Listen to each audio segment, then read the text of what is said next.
Stars are back. We are rounding out the final three divisions. This episode is none other than the Southeast Division. I'm your host, Q, joined by Ulric. Mr. Kobe Durant, how goes it?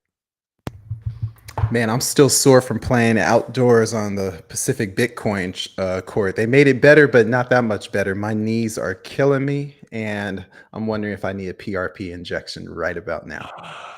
Man, I got a text from someone who witnessed my accident last season, and she literally sent me a text begging me, under no circumstances can you play on this court this year. Like, it's even they made it worse. But I digress. Pack Bitcoin was a hell of a time. It was great seeing everyone who came out. Shout out J-Dub. It was awesome to get to see you in person, brother. Um, we had a blast. We hope you did too. But we're gonna get right on into it because we have been on hiatus for a little too long. So long, in fact, that Ulrich has been getting antsy to talk to you guys all about Oh, his putting me favorite on team in the blast. NBA, and that's where we're gonna kick things off. The Orlando Magic. Oh, I'm so excited. Free Ja. I don't think Ja's going to come into this analysis right here, but maybe in a year or two, we could be talking about the new face of the NBA. If the NBA doesn't shadow man this man. All right, let's start at the top of the lineup. Paolo Banchero. This is sort of their marquee guy. He has fit that role really well. Um, this is a franchise that has honestly just kind of struggled, arguably since they traded Dwight Howard away. Like, has literally zero relevance in title contention in the sport of basketball. I would even go so far as to say, like, the Dwight Howard era, the T-Mac era, and the Shaq era, and then, like, before Shaq, there was no Magic, and then after Dwight Howard, there might as well have been no Magic. Um, this was a team that, like, was on the fringes when we were in the bubble in their hometown of Orlando. Does this team move up enough? This young core move up enough to at least be in the conversation for that last potential play-in seed in the Eastern Conference for you? For me, actually, this is one of those teams that would potentially be a dark horse for that role. Not necessarily, oh yeah, they're going to win like 45, 50 games. But this team is like, when you consider the players on their squad and their growth, and I can go down just from the starting five, because that starting five is better than what we give them credit for. When you talk about the point guard who had, it was the Ben Simmons era or pre-Ben Simmons. He was at the beginning of the trust the process for the Sixers. He couldn't shoot. He had a hitch in his jump shot. You look at his stats now. Although he's not a 3-point shooter, he's 31% from the 3-point line. He's shooting above 50% field goal percentage overall. So he knows where he needs to get to on the court, and he's putting up numbers. I think he averaged 14 or 15 points a game as the third leading scorer and essentially the third best player on this team. Think of Gary Harris, who used to be on the Denver Nuggets, balls out, and elder statesman on the team, which is saying something, because I still think he's below 30. Then you get to the core of this squad that I think will be a core for them for a long time and may end up becoming the best front line in the NBA one day. Not now, not next year, but perhaps 5 years down the road. Franz Wagner killed in the FIBA tournament. Paolo Banchero was one of those bright spots for the American team as well. When you think about 20-year-old guy, and maybe you watched it more than me. Keep going. 20-year-old guy who's putting up 20 points a game. Franz Wagner is only getting better every season. And then you have Wendell Carter rounding out as a traditional big man that's not a liability on the offensive end. In my opinion, this team is going to be an 8 seed in the playoffs. What does that mean? I mean, some people are going to get pushed down. I don't know who, but I can see them, if not an 8 seed, for sure play in, and they're going to play themselves into the playoffs. I'm just going to use historical models to tell me what's about to happen. Your best player, Paolo Banchero, rookie of the year last year. So he's entering his second year. The NBA is not like the NFL. You don't see like, oh, it's the second year hype. Like this second year wide receiver goes off. Like there are these weird trends. You don't see that. SGA just had his like I've arrived season. How many seasons has he been in the NBA for now? 4, right? John Moran, when he had his I have arrived, how many seasons was he in the NBA for? 4. That's the year. Year 4 is when you see these guys, because what happens most of the time, not all, but most, Paolo is in this camp. They went to college for 1 year. They're 18 years old in the NBA. They are still maturing. It's not until they reach their early 20s do you start to see those strides taken. And what happens to young teams when all they did was bring their core back? They didn't sign any new free agents and they didn't really lose anyone. They're going to be exactly where they were. They're going to look maybe a little bit better. They might notch in a couple more wins, but I am not expecting this team in the play-in tournament. You could look at a team like OKC and Kevin Durant way, way back in the day. They didn't make the playoffs his second year. LeBron in his second year did manage to get the Cavs into the playoffs, but that was LeBron James. Paolo Banchero ain't no LeBron James, and I don't think Markelle Fultz is somehow going to finally become the number 1 overall pick that he was destined to be. And as much as I love Suggs, I'm not expecting Suggs to make some crazy leaps this season either. To be honest with you, as I look through just this division alone, the two other teams that we're going to talk about, the Hornets and the Hawks, frankly, they underperformed last season, and I don't expect that to hold true this season. I think one of those teams will exceed expectations. We're going to talk about which one of those in a moment. But I honestly, I don't think the Orlando Magic are better than either the Atlanta Hawks or the Charlotte Hornets. And one of those two teams, I don't think makes the playoffs. So I don't think Orlando makes the playoffs here either. I think this will again be the worst division in basketball, which is such a boring take because that almost never happens. But yeah, and I would like to rebuttal on them because they are probably one of my favorite teams now. Because, but I will say this: that it's not necessarily a dynamic of they're going to get way better. It's a matter of the teams that were ahead of them. I do believe are going to get worse. I do believe Chicago is going to be worse off with their aging superstar and their lack of identity as a team. I do think that the Hawks are going to get worse. I hold a little higher value on John Collins than the average person.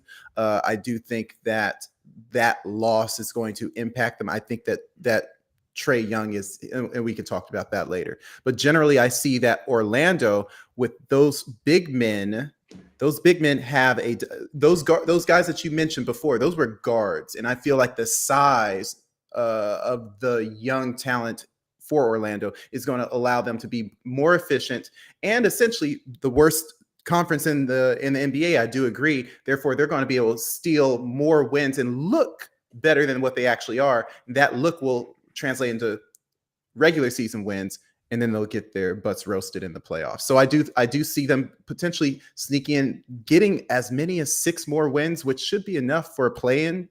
And if they do better than that, because, oh my gosh, maybe they did arrive a little earlier than that because those were guard examples rather than forwards, you could potentially see them as an 8 seed. I also see another team that we'll talk about later actually getting worse during the regular season as well. Yeah, I'm trying to I can't even see. I don't think they had any significant rookies, did they? Yeah, I don't know how significant Juwan Howard's son is, so I would say not.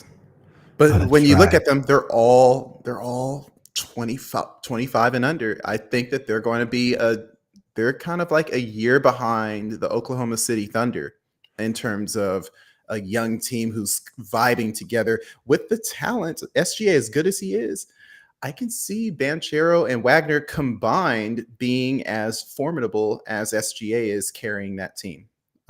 They have support. He has support, mind you, but I think that those two playing completely different positions as well will be able to vibe, have some good synergy. And the point guard won't take away from them. He's like, hey, I'm making shots now. This is your team. I think that they're going to take a rise. They're going to make a name for themselves, unlike they have done in the past. And I think they'll those times where the Magic had disappeared with Dwight Howard. I think they're going to be opening up in the next couple years. Fair. I just think this team has a little bit more work to do to prove to me that this is the young core that I'm going to bet on and believe in. If there's a young core I'm going to bet on and believe in, it's OKC. Because like both those teams outside of the top 10 in their division, both very young cores. But then when you just look at who their guy is in SGA and then who the guy is for Orlando, dude, I want SGA in my corner. So that's really what it boils down to for me. I'm open to being impressed. Personally, I'm not impressed by this roster construction. I think they have a very poor front court. I don't see a world where Suggs and Fultz can keep pace with the the top end of this conference.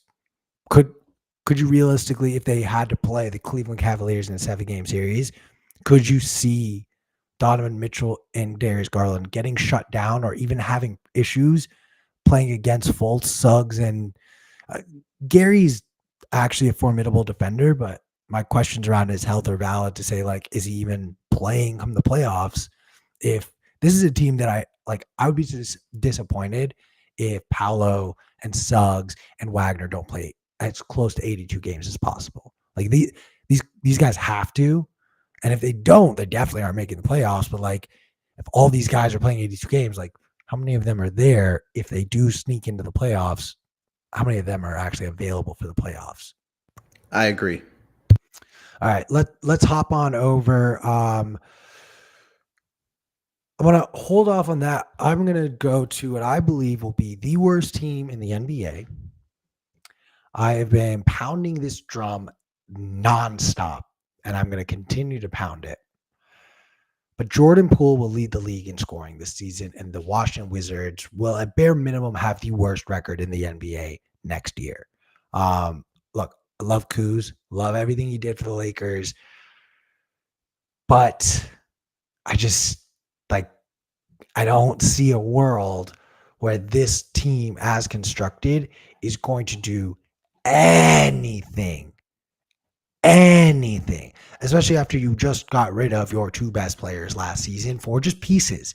You didn't ship off Kristaps and somehow get Bradley or Chris Paul, and then you really ended up getting Bradley Beal for Chris Paul, and then what you really got was Jordan Poole. Like, you're not convincing me that like you really found your replacement for Brad Beal in that trade, or your backwards way of shipping off Kristaps and then somehow getting what's his name from Memphis, Young.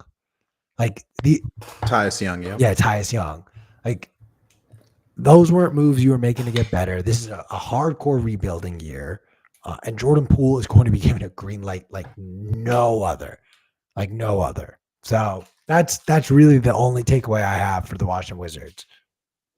Yeah, I think, Tyus Jones was seen as probably the best backup point guard in the league last year, and now he's going to be a starter on a team that is desperately in need of talent, leadership, reliability, health, everything. So, yeah, this is part of the reason why I say the Orlando Magic, by hook or crook, they're going to they're going to reap the little bit of the benefit of all these teams taking, in my opinion, a step back in this division. And the Washington Wizards took the biggest step back.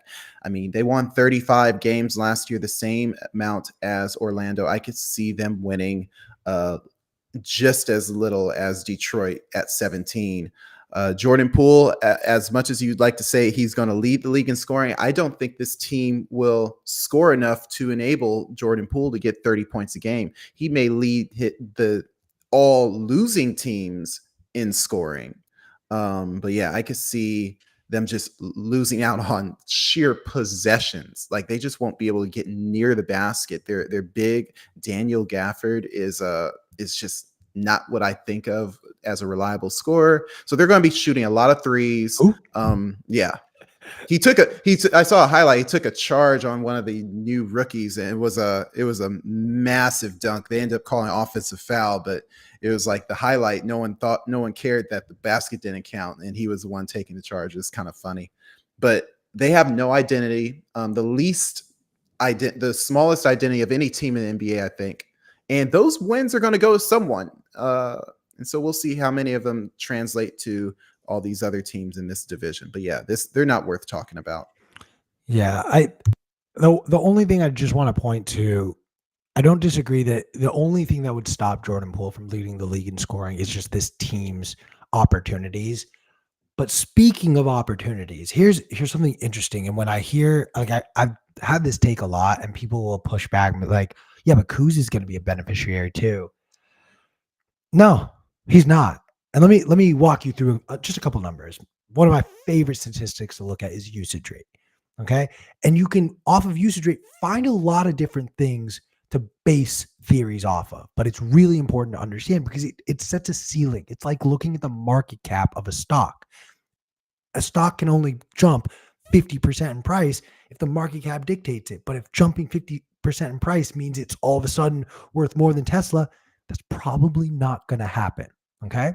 So we talked about how they lost their number one, number two player, Bradley Beal, usage of over 29%. Kristaps Porzingis, usage of over 27%.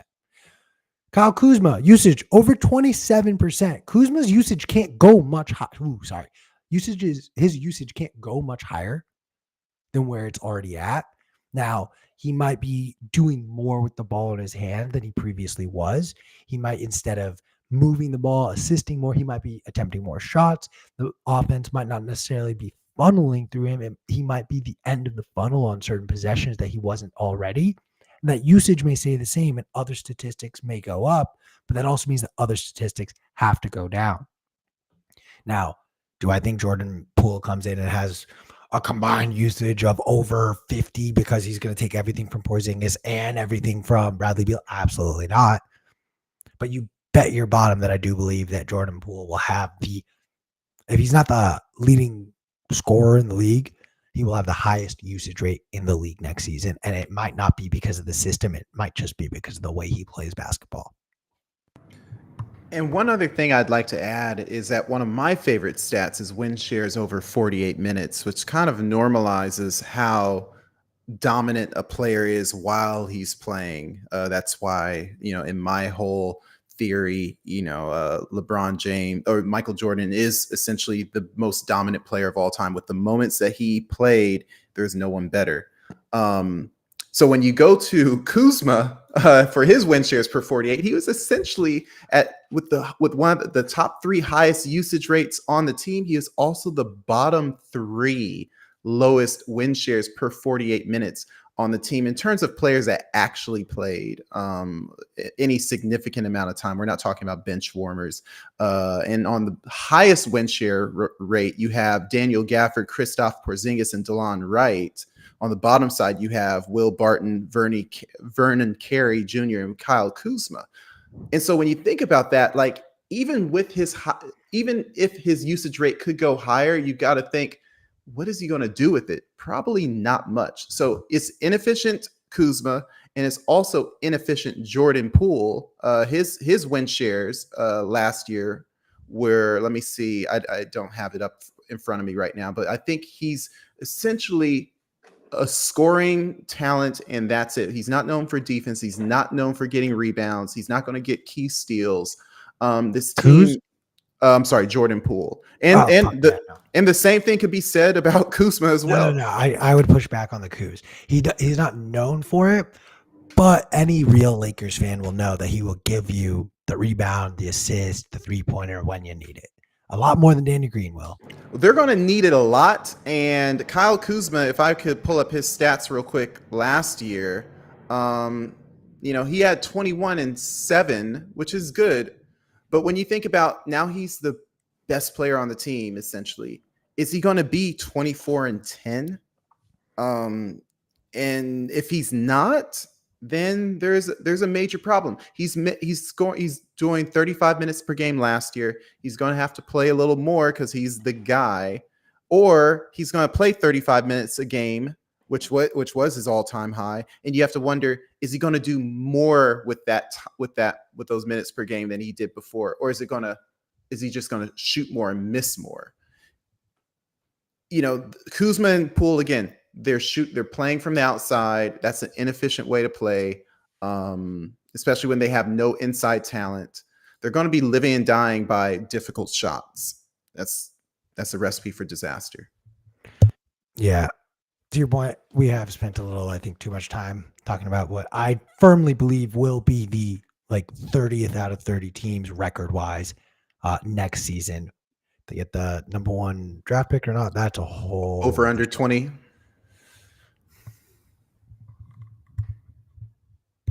Under. I'll take the under on that. Me too. Let's go. Alrighty.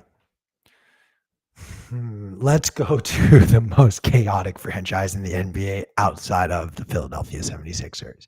The Charlotte Hornets. Yes, sir. Where do we want to start? I guess we should start with Kai Jones. that one's funny. I don't think he's, when I didn't even know about him before, like the pro-am. I think the best thing I still don't know who he is. No, the one thing I knew about Kai Jones is that he was the guy who was guarding Victor Wembanyama in his first game in the Summer Pro League. That's all I know. And the first 5 minutes, I was like, oh, this guy's D'ing him up with the colored hair. Like, who's that? Like, he must be really good. And then I turned the game off. And then I realized that at the end of the game, like, he played those first 6-7 minutes were great hustle and athleticism. And then he did nothing else for the game. He was like 1 for 7. Victor Wembanyama, as bad as he played, actually ended up doing better than Kai Jones in that game. So it's like, and then this guy has the audacity to demand a trade. It's funny. And he's probably not the worst problem with that team. That's the funny part about it. No, my favorite part about this, I'm spacing which player it was. I know you remember which player it was, but Kai like going on his rant like, I'm him. I know. And who was the freaking guy who literally was like, is he in the right state of mind? Right. It's some like mid-level player. I'm him. So no. So no, you're not. Look, this team underperformed last season though, strictly on the basis of not having their best player. This is just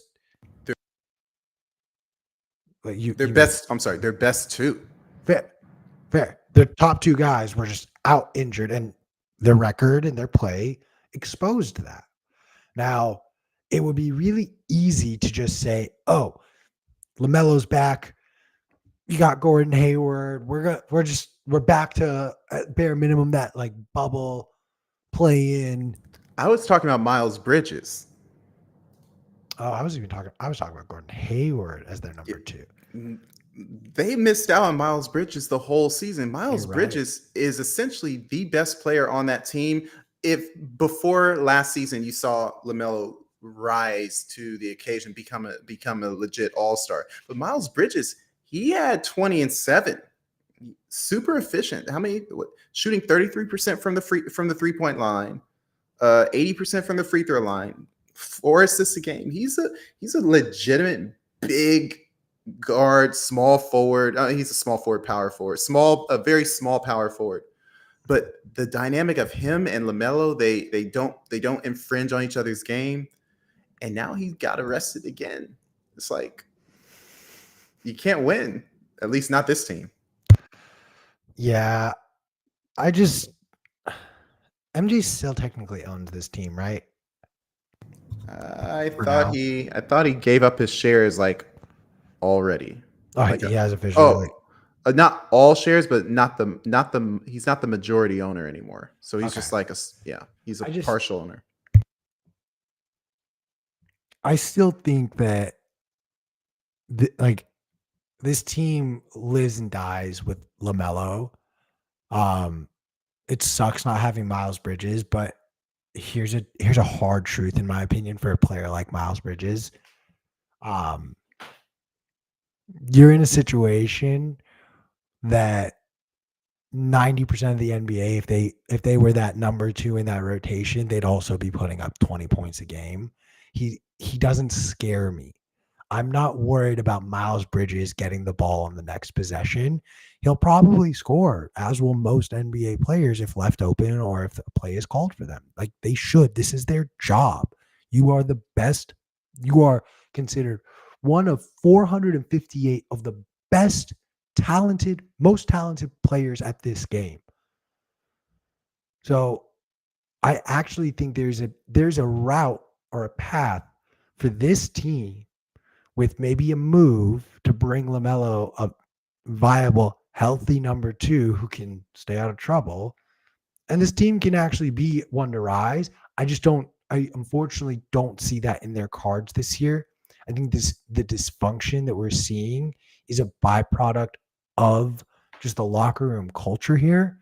And we've seen this, I think, throughout NBA history of certain franchises having some pretty great players, but culturally speaking, they just don't get along. They don't mesh.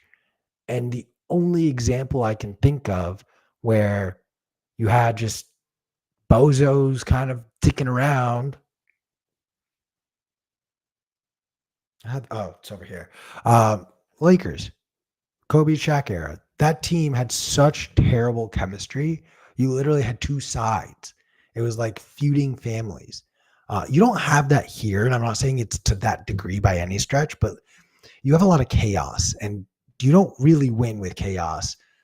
So I think this team is self-imploding, and as a result, like they're going to need to make a move. And we've talked about a lot of teams that are going to, I think, need to make moves. I think this whole shift between Phoenix and Milwaukee and Boston, this changes the dynamic of the NBA again. And now it used to be a little bit more open-ended. You can make a case for about 8 or 9 NBA teams to win the championship. I think we've narrowed it down to 5 teams this year.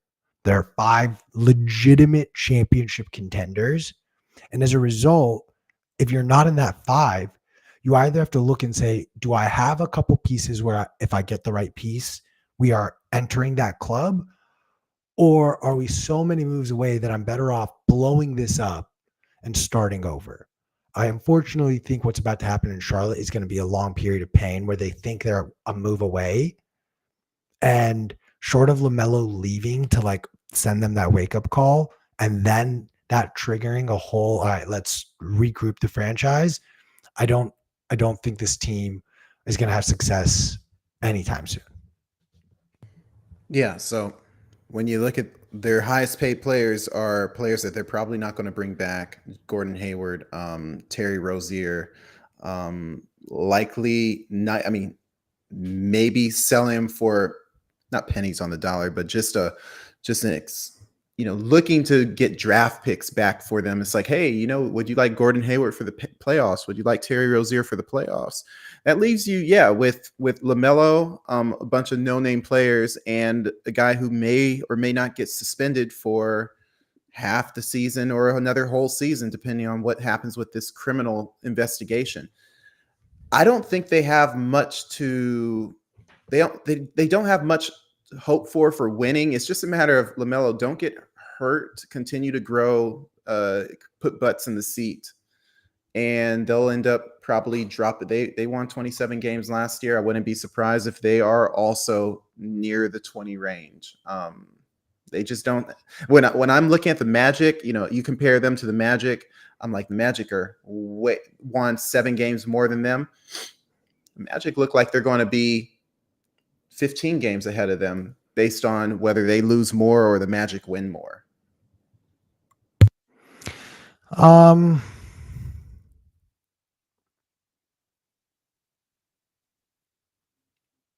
They lose more than the Magic win. I think both of these teams are sub 500 teams.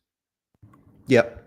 No, I'm saying comparing them to the Magic, like I feel like the Magic are literally going in not 180, but in a very different vector than this team. They're improving, and this team seems to be imploding. Right. And that's sad because LaMelo is really good. And I like Miles Bridges, but again, he has to be available. And the rest, and their 3rd and 4th best player. I mean, to be honest with you, we might be discounting Brandon Miller here. And like for all we know, he comes in and becomes the number 2 that LaMelo really needs.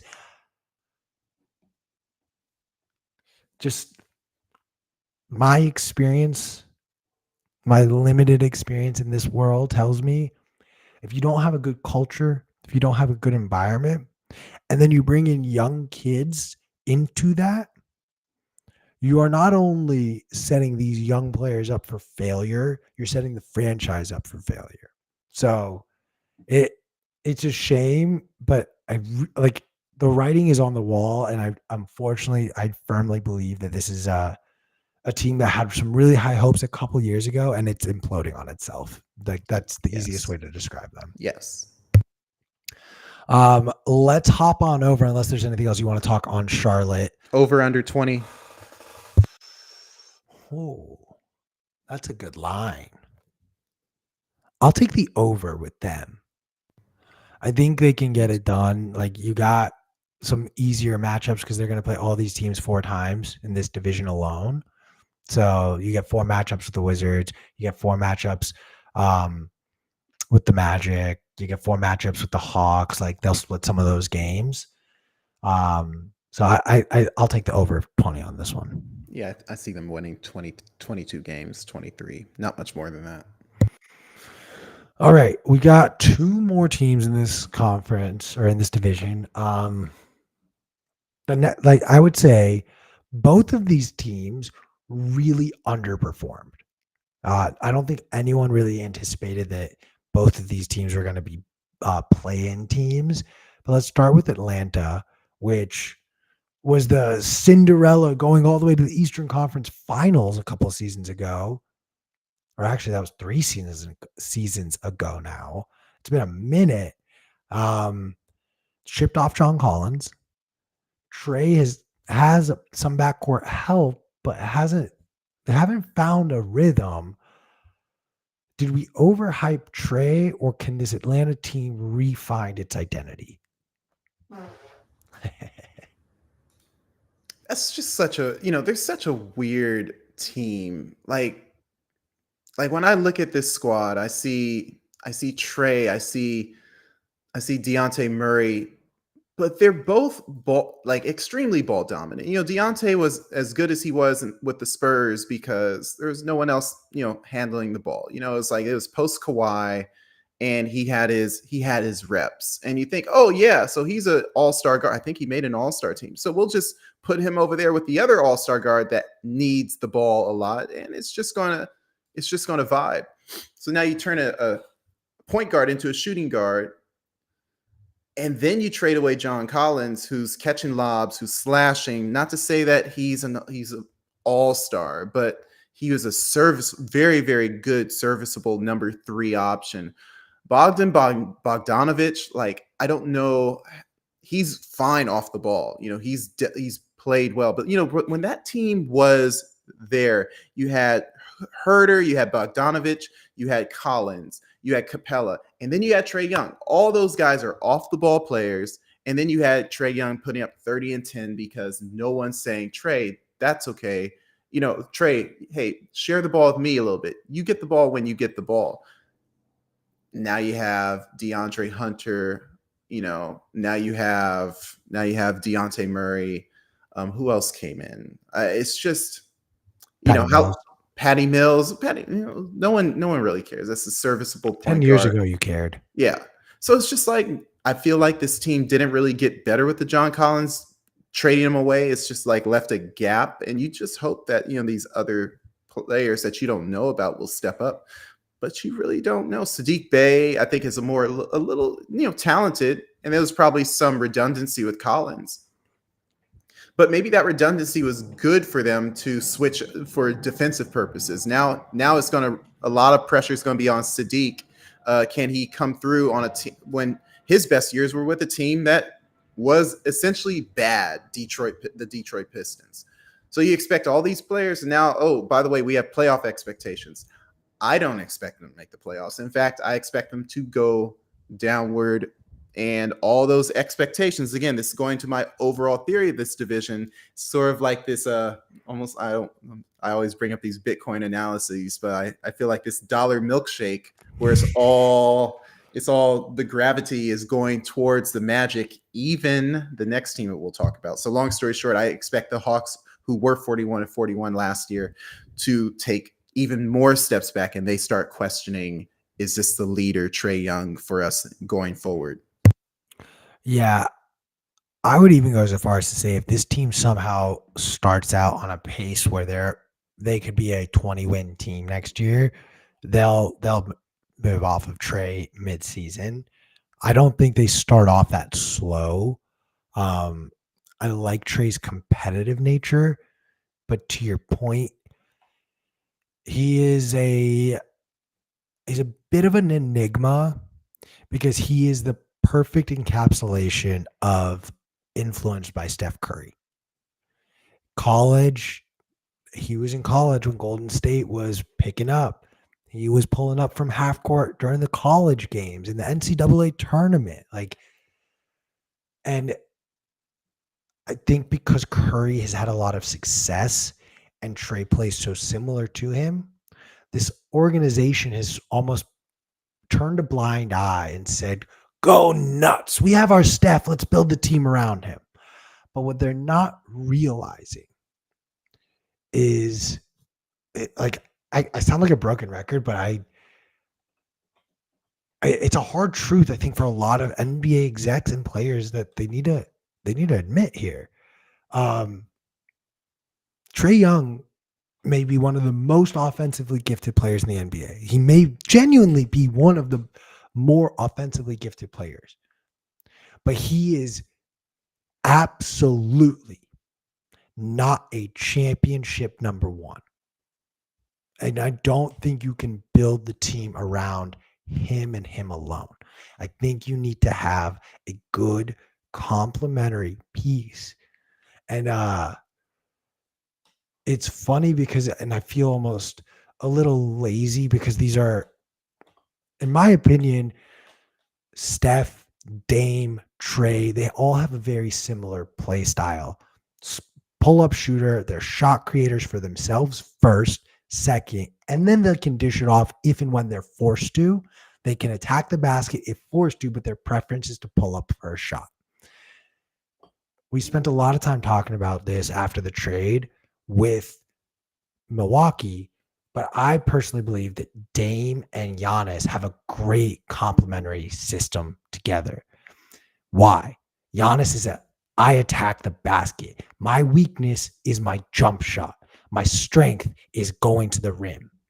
Trey, Dame, Steph. My strength is pulling up for jump shots. I am serviceable going to the rim, but my preference for my health is to stay out here on the perimeter. You need to find that complement for Trey.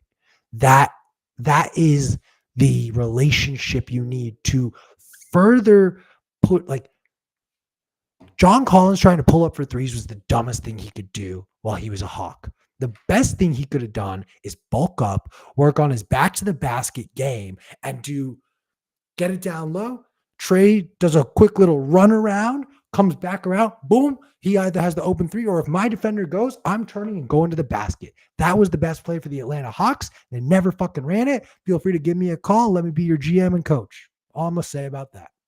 Yeah, another thing that when you compare, you have this archetype of Trey, of the Steph Curry archetype, and how Trey fits it. I don't think he fits it as much as he fits the James Harden archetype.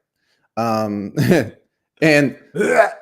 yeah, when you look at his stats, they're much more similar. That Steph Curry isn't getting 10 assists a game, but Trae Young is. Steph Curry's team is winning. Trae Young's team's not winning. James Harden's getting 30 and 10, 25 and 10, 20 and 10. But they're winning more when he's doing 20 and 10's Philadelphia 76ers than he was when he was doing 30 and 10 Houston Rockets. Now, mind you, he did 30 and 10. The Rockets won 50 something games. Trae Young does 30 and 10. They get 41 and 41, maybe a random flyer for the Eastern Conference Championship. No different than the Sacramento Kings doing it. We don't expect the Hawks to repeat that success the way the Sacramento Kings. We don't expect them to repeat that regular season success. So what I'm saying here is that Steph Curry could be Steph Curry because he had Draymond Green, he had Klay Thompson. fast forward some years, he has Andrew Wiggins, he had Andrew Bogut, he had all these guys that were, uh, what's his name, Trae Young. Trae Young has Clint Capella. Clint does very well with him, just like he did very well with James Harden. You drive, toss up to me, I'm smashing it. But the catch is that there's got to be someone else to let Trae Young be actually a shooting guard, and there's no one. So the Hawks forgot that little detail that the Golden State Warriors figured out. Draymond Green's the point guard. The Warriors have 2 shooting guards, 3 if you consider Poole. In my opinion, the Hawks messed up. They didn't really build the way they should have, and bringing in another shooting guard isn't the catch. If they could have somehow finagled, I don't know. There's no one. Honestly, there's no one to fit this mold for the Hawks, in my opinion, to be like a true like that Draymond Green archetype. And I don't see Trae Young being traded to anyone where they say like, yeah, this is the way we're going to consolidate all these players into Trae Young, and we're going to go. It's just going to be more of the Hawks, in my opinion. Fair. I honestly don't even hate the James Harden comp because it further strengthens everything I just said about Trae, which is he's not the guy who can be number one to win you a championship, nor is Harden, to be honest with you.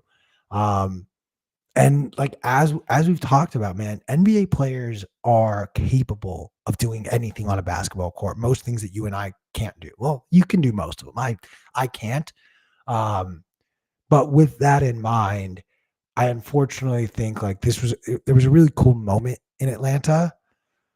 I'm gonna even like I'm gonna say something that I hope I'm wrong about.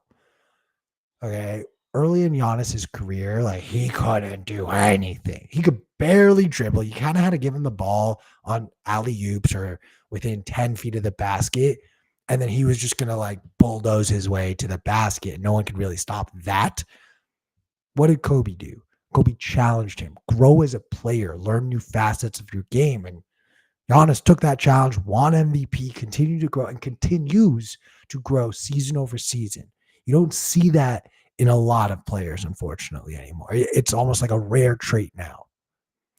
Unfortunately, I think Trae Young has fallen victim to the age-old dilemma of, well, I got famous by playing like this, so why do I need to get any better? I just need to refine what I know. No, man.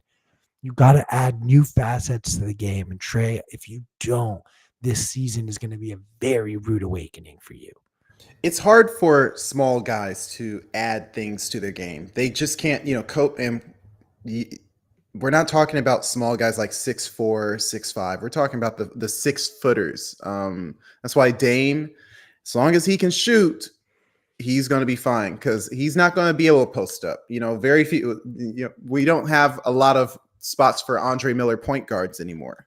And so Kobe was able to refine his game because he's 6'6" and his arms are long. LeBron has refined his game. A lot of Jordan refined his game. They're big people, Okay. So I'm gonna these push back on that. Go ahead. Push back. Go. Dame Lillard is the perfect example of redefining his game. All right. He moved his shot 15 feet back once he realized how much space he's being afforded by watching Steph play. Dame didn't come into the league shooting it from that deep. He had an absolute killer jump shot, but he wasn't that sniper from deep. He developed that. And yes, LeBron is taller, but when LeBron was playing in Cleveland the first stint, couldn't shoot a 3. Last season, he's pulling up from the logo consistently. What I'm looking for from Trae, what's that new move to create space for you? You just need one. How are you using your left hand off the ball to keep your opponent's hand a half second slow so you can get your shot up quicker? Those are the subtle moves that will elevate Trae Young's game. It might not come up in ESPN's top 10. Or it might because it's a new crossover move that he figured out. Hey, you know what?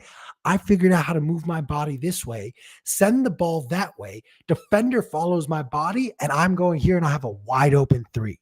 Whatever that move looks like, that's what I need out of you, Trae. That's what you need out of yourself to move to the next level. his next level is essentially you're asking him to score 32 points a game, and I guess what I'm No, saying is no, no, he's no, not doing that. no. And he already averages 30 and 10, and I know that. But what is he not doing? He's not making his teammates better. He is not making the players around him better as a result of playing with him. That's what he needs to start doing. And I'm saying I don't think that he has that in him. Like all the other examples you said, like whether it's LeBron, whether it's Dame, redefining their game meant that they were expanding their game outward.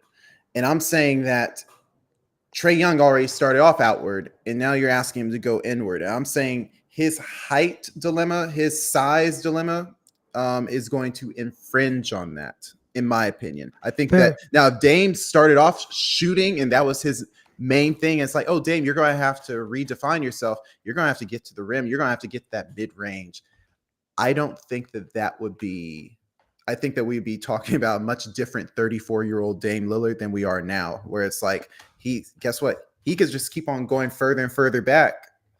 It's hard for the 6-footers to go closer to the rim. So remember that one when we're asking them to redefine. And I think GMs should remember that when we're saying, where do we see these guards going, these undersized players going in the future? If you're going to get it if you're going to strike while the iron's hot and like, look how great he is, he's making all these deep threes. What else can he do? Because you can only go so far back unless you're going to ask people to start shooting half court shots. Maybe when the NBA gets a 4-pointer. Maybe. Um, I guess we'll see, man. I still firmly stand. I understand what you're saying that we can't ask him to move out, and ask him to move inward is tough. I don't need him to become some like finisher at the rim or somehow like gain athleticism and be able to stick his elbow into the rim. No, I need him to become to have new moves in his arsenal to create space. Because if he doesn't keep developing those, his range is going to get closed down that much faster. So I don't want to spend too much more time. Last question here, over under 41. If I were the type to bet on these long, I need instant gratification anytime I bet. I can't wait till April, but I would have Shit won. corner. I would 100%. If 41 was a line, I would take the Hawks under 10 times out of 10. Fair, same. All right. The most surprising, most disappointing. Honestly, this is the team that encapsulates honestly every emotion you could possibly have. The Miami Heat got you covered. The 8th seed last year, winning their division as the 8th seed, okay, made the NBA Finals after the season before being the number 1 seed, after the season before that losing the NBA Finals. So here's a team that you heard about all playoffs. Immediately, all offseason, all you're hearing about is Dame Lillard wants to go to Miami. Dame Lillard does not go to Miami. You're hearing about Bradley Beal. Bradley Beal does not go to Miami. Like, it's hard for me to sit there and say, if you were a Miami Heat fan, that I would be happy and satisfied by this offseason and excited to go into the next season. Like, I'd be frustrated. Still the best team in this division. But as I said, this is a team that won the division and finishes the 8th seed. So, like, you're the best team in the worst division in the NBA. Congrats. Will this team improve?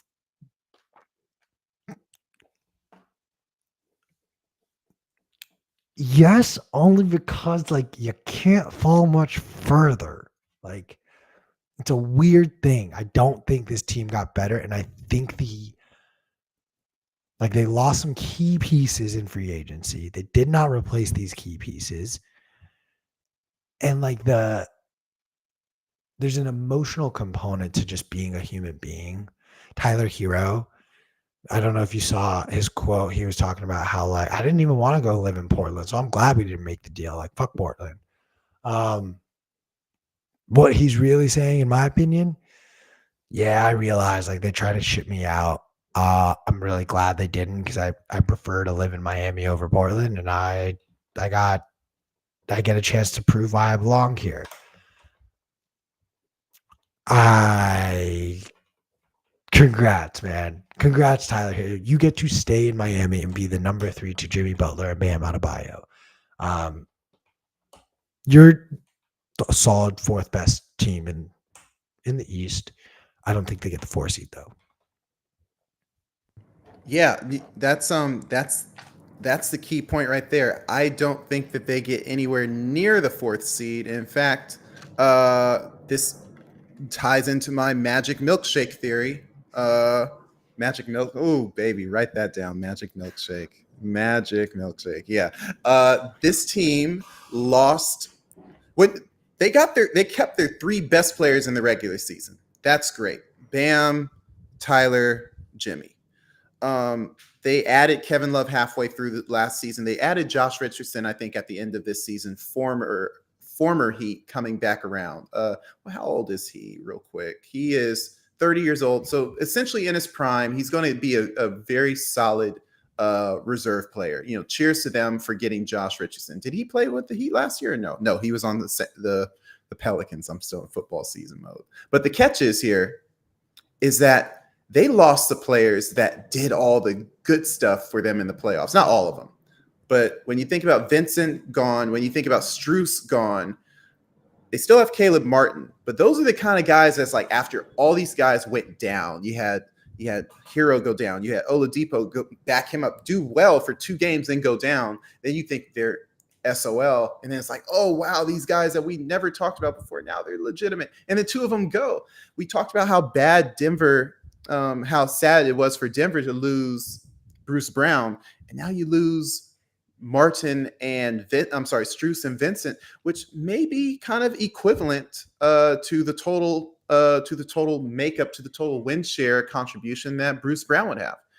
I'm not saying that those guys were lost at the bottom of the rotation in the regular season, but this regular season team was also only 44 wins.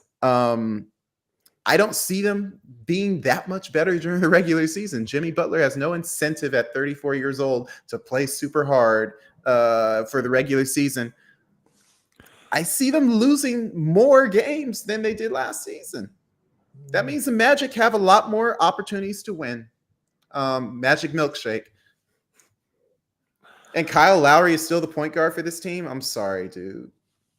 Yeah. That's just Kevin Love was serviceable for the playoffs, but like he's a shell. Now you have to wonder if Nikola Jovic will take up some of that responsibility. I don't know, but I'd bet against it. Yeah, based on your 4-year thing. I'm sorry to keep cutting you off. Based on your 4-year thing, it's like he may not Jaime Jaquez Jr. from UCLA and Nikola Jovic. They may need a few years. So yeah, I'm done. No, you're good, man. I mean, my question mark, if you will, my concerns. Jimmy Butler is not even on the list. Yes, he's 34 years old, but this is not. Jimmy Butler is not this generation of prima donna NBA players. I think at this point in his career, we have seen him enough to know that like he is that Kobe Bryant type of competitor, man. Stories we heard in Philadelphia, the stories you heard about him in Minneapolis, like he's got that dog in him, and I have that's not my concern. My concern is, can Bam stay healthy? My concern is, can Tyler Hero stay healthy, and can his psyche be maintained after having the last year plus hear his name just in every trade room? Well, he can offer Tyler Hero. They can offer Tyler Hero. It's like that takes its toll on young guys, especially young, immature guys. So maybe the Lamar Odom stuff still is a little fresh in my mind and in my heart. But Lamar getting caught up in that trade with Chris Paul that got rescinded, began his downward spiral from there, man. Like, If you, don't oh get messed up with the man, Kardashians. yeah, man, it's like Kardashians trade rumors. Next thing you know, it's just like cocaine's one hell of a drug or whatever. He's probably taking stuff worse than that. Oh But man. like genuinely, like if Tyler Hero had a spiral of Lamar Odom proportions, I wouldn't be surprised at this point. Um, I don't think it will happen, but it's something that I am watching just based on his demeanor and what he's saying publicly right now. And to your point, this team probably starts off hot. I don't think this team is gonna have a cold start to the season. I could almost see this team like going into Christmas Day games as potentially like the number one overall seed in the NBA kind of a situation.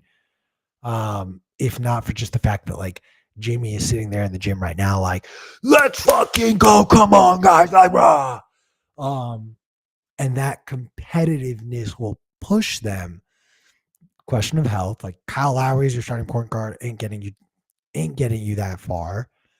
But on the other side of it, if this team starts off the season sluggish and slow, they're making moves and they're making moves quick. And I mean everyone except is with an asterisk on Jimmy is potentially movable. Like all the way up to Bam. I You would can move. say everyone except for Bam. I mean, Bam's 26 years old. Jimmy's 34. That's like, hey, trade me to a contender. Trade me to the Clippers and let's go.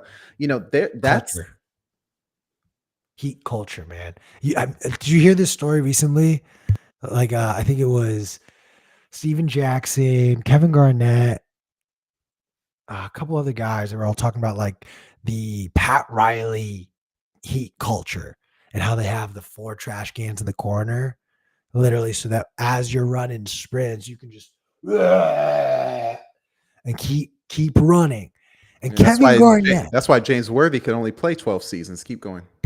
Kevin Garnett, though, he's talking about how like, dude, like that has you questioning your love for the game. Steven Jackson, dude, I got invited to mini camp, not even training camp, just mini camp.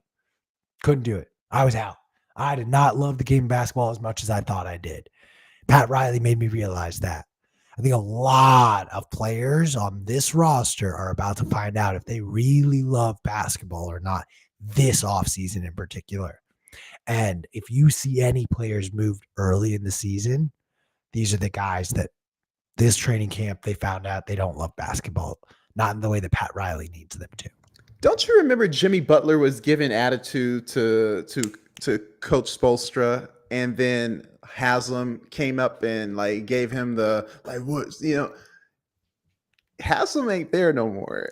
But I told you, I always told you, man, from the day we met, you I know. gotta I have remember that guy. El Gringos. Well, guess what? If he's bullying Jimmy and saying like you better shape up, or like who's like now that Haslam's gone, who's going to keep Jimmy in line? Because or unless he's just drank the Kool-Aid. I don't think Jimmy drank the full Kool-Aid. He may be like somewhat heat culture. I don't think he's full on like Jawan Howard or Haslam. I'm just saying that I think that everyone is tradable, like, but they have to have someone to anchor their talent. Jimmy Butler's 34. He's not their future. Honestly, I would say anyone but Bam is tradable unless you get something crazy for him. This team is done. Magic milkshake theory. Your question for you, Q. Over under 45 wins regular season.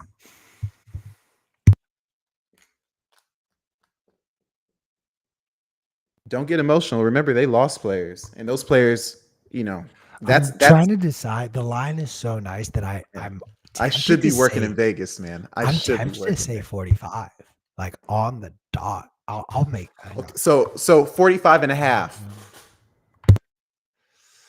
If it's a 45 and a half, I'll go under. That's what I'm trying to say. I guess I'm trying to serve That that. is the literal line in Vegas right now. Is 45 Is and it? a half. I should be. That is literally the line on Vegas. Where is I'm reforming my resume. I'm not applying to no Space Force military industrial complex. You'll be seeing me in 2 years. I'll just be running Caesars, bro. I'll I'll just be running seasons. But what it goes back to is the magic milkshake theory.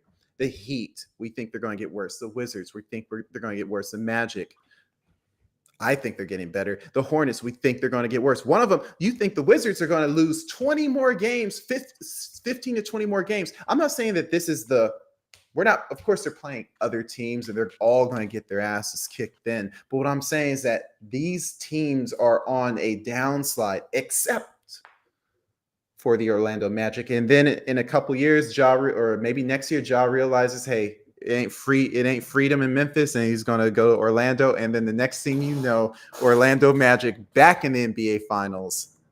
Free Ja. Let's go. The NBA would never let that happen. They're going to stop it. Adam Silver is going to stop that one. It's like, nah, y'all gone too far. We're going. Ja alone in the NBA Finals is never happening. Like, let it be known right now. There will be 8 players on that. It will look like 8 players on that floor and 5 refs. 2 of them will just be only watching Ja for any travel. I tell you, there's no way. They didn't say he's going to be like, oh, we're going to bring all these players. They didn't mention Ja Morant at all for the USA team. Isn't that crazy? Not. Of course not. You thought the man they shadow banned was going to be invited to play in the Olympics? I guess proof of work ain't a thing. You thought the man who brought a gun to a strip club and took a picture of it is the player they want to put in the freaking orgy fest that they have set up for all the athletes? You know about this, right? I kind of do. Like part of the Olympians welcome package is they get a box of condoms because they just all fuck each other. Atlanta, yeah, all right. So yeah, Ja was never playing for Team USA. What are they gonna do?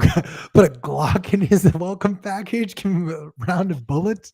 Proof of work, man. He is a baller, but guess what? That's just goes to show the NBA is more about image than putting people on the floor. 100%. Yeah. I just want to. I think this is gonna be my final thought for the day, and then I'd like to wrap the episode up. To your point, man, we talked about 5 teams today, and I think we are in agreement that 4 of these 5 teams got worse, and even the one team that got better is probably at the bottom of this division.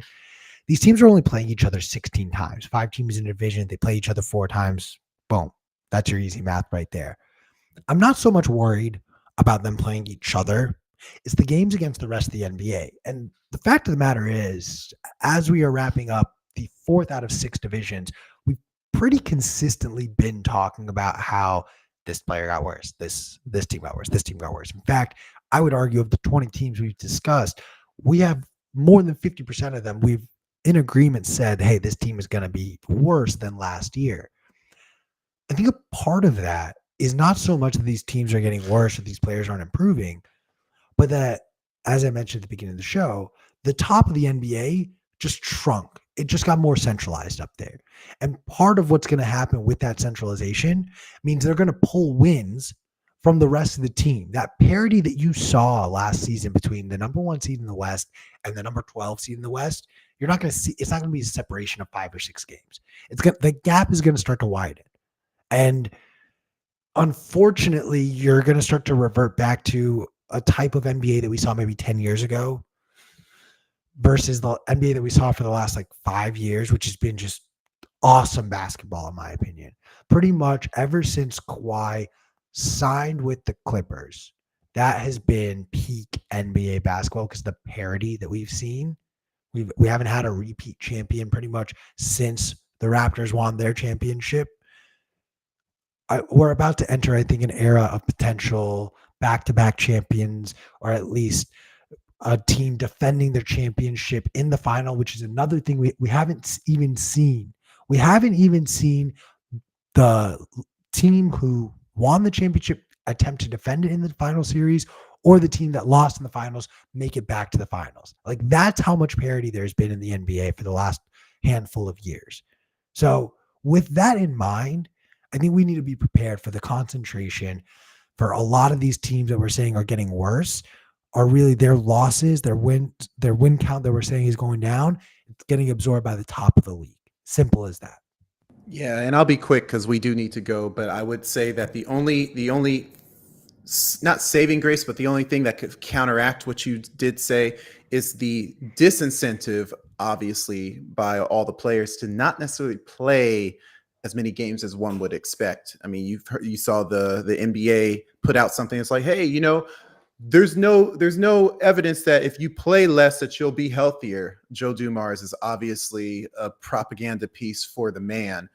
If you rest, you're going to feel better.